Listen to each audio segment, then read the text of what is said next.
ભારતીય રાજકારણના બે સૌથી શક્તિશાળી સ્તંભો એટલે કે વડાપ્રધાન નરેન્દ્ર મોદી અને કેન્દ્રીય ગૃહમંત્રી અમિત શાહ. આજે પરિસ્થિતિ એવી છે કે અમિત શાહ દેશના ગૃહમંત્રી તરીકે લાંબા સમય સુધી સેવા આપવાનો રેકોર્ડ બનાવી રહ્યા છે અને આ બંને નેતાઓ મળીને દેશની સત્તાના તમામ સૂત્રો સંભાળી રહ્યા છે.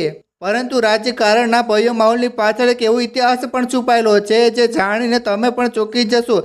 એક સમય એવો પણ હતો જ્યારે બંને અતૂટ ગણાતા સાથીદારો વચ્ચે ખાઈ ઊભી થઈ ગઈ હતી અને સંબંધોમાં તિરાડ પણ પડી ગઈ હતી. સમયના પ્રભાવે એવા પણ દિવસો બતાવ્યા હતા જ્યારે નરેન્દ્ર મોદીએ અમિત શાહથી પોતાના સંબંધો લગભગ કાપી નાખ્યા હતા. આ સમગ્ર ઘટનાક્રમની શરૂઆત થાય છે ગુજરાતના રાજકારણથી. જ્યારે અમિત શાહ રાજ્યના ગૃહપ્રધાન હતા તે સમયે સોહરાબુદ્દીન એન્કાઉન્ટર કેસ અને અન્ય કેટલાક વિવાદાસ્પદ નિર્ણયો અમિત શાહ પર કાનૂની સિકંજા કસવામાં આવ્યા હતા. રાજકારણનો નિયમ છે કે જ્યારે કોઈ નેતા વિવાદમાં આવે છે કે મુશ્કેલીમાં મુકાય છે ત્યારે ઘણીવાર નજીકના સાથીઓ પણ અંતર જાળવી લેતા હોય છે. વર્ષ 2010ના આસપાસનો એ સમય હતો જ્યારે ગુજરાતમાં ભાજપની સરકાર હતી છતાં પક્ષની અંદર જ મોટા પાયે રાજકીય સમીકરણો બદલાઈ ગયા હતા. અમિત શાહની ધરપકડ નક્કી જેવી જ હતી અને તે પહેલાંની ઘટનાઓ એ વાતની સાક્ષી પૂરે છે કે રાજકારણમાં મિત્રતા અને દુશ્મનીની રેખાઓ કેટલી પાતળી હોય છે. એ સમયના અહેવાલો અને કિસ્સાઓ મુજબ જ્યારે મુશ્કેલીના વાદળો ઘેરાયા હતા ત્યારે નરેન્દ્ર મોદી અમિત શાહથી અંતર જાળવવાનું શરૂ કરી દીધું હતું. એવા પણ દાવા કરવામાં આવે છે કે અમિત શાહ તે સમયે નરેન્દ્ર મોદીને મળવા માટે તેમની ઓફિસ બહાર કલાકો સુધી રાહ જોઈને બેસી રહેતા હતા. વાત માત્ર મુલાકાતો પૂરતી સીમિત નહોતી રહી પરંતુ સરકાર અને પક્ષના કાર્યક્રમોમાંથી પણ ધીમે ધીમે અમિત શાહનું નામ હટાવવાની શરૂઆત થઈ ચૂકી હતી.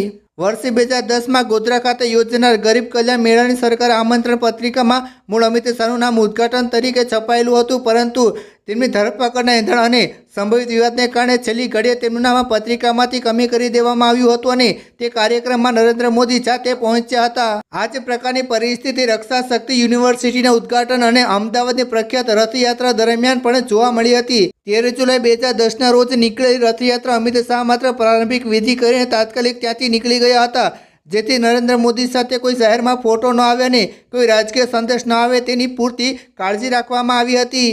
આ બધી ઘટનાઓ સ્પષ્ટ દર્શાવે છે કે નરેન્દ્ર મોદી તે સમયે કોઈ પણ ભેદભાવ કે વિવાદી સરકાર અને પોતાની છબીને બચાવવા માટે કેટલા સજ્જ હતા. આ એ જ સમય હતો જ્યારે ભાજપના અન્ય કેટલાક દિગ્ગજ અને વરિષ્ઠ નેતાઓ પણ નરેન્દ્ર મોદીથી વિકૃત થઈને અલગ રસ્તે ચાલ્યા ગયા હતા કારણ કે તે નેતાઓ મોદીની સામે ઊભા રહેવાની કે પડકારવાની ક્ષમતા ધરાવતા ન હતા.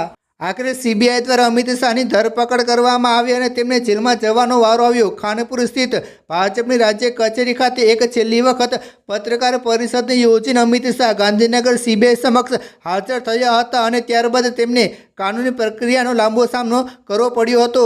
તે દિવસોમાં રાજકીય વિરોધીઓએ એવું માની લીધું હતું કે અમિત શાહની રાજકીય કારકિર્દી લગભગ સમાપ્ત થઈ ગઈ છે અને મોદી સાથેના સંબંધો કાયમ માટે તૂટી ગયા છે. પરંતુ કાલચક્રનું વ્હીલ ક્યારે ફરે છે તે કોઈ જાણી શકતું નથી. કાનૂની લડાઈઓ લડીને અમિત શાહ એક પછી એક કેસોમાં નિર્દોષ છૂટતા ગયા અને ધીમે ધીમે પાર્ટીના સંગઠનમાં તેમનું કદ પહેલાં કરતાં પણ વધુ મજબૂત બનતું ગયું. સમય બદલાયો. દેશમાં 2014ની મહાપરિવર્તન ચૂંટણી આવી અને દિલ્હીમાં કેન્દ્રની સત્તાના સમીકરણો બદલાઈ ગયા. જે નેતાઓએ ક્યારેય વિપરીત સંજોગોમાં અંતર જાળવી રાખ્યું હતું તેમણે જ દેશની ધુરા સંભાળવામાં ફરીથી હાથ મિલાવવા આજે ઇતિહાસ સાક્ષી છે કે નરેન્દ્ર મોદી અને અમિત શાહની આ જોડીએ ભારતીય રાજકારણનો નવો અધ્યાય લખ્યો છે.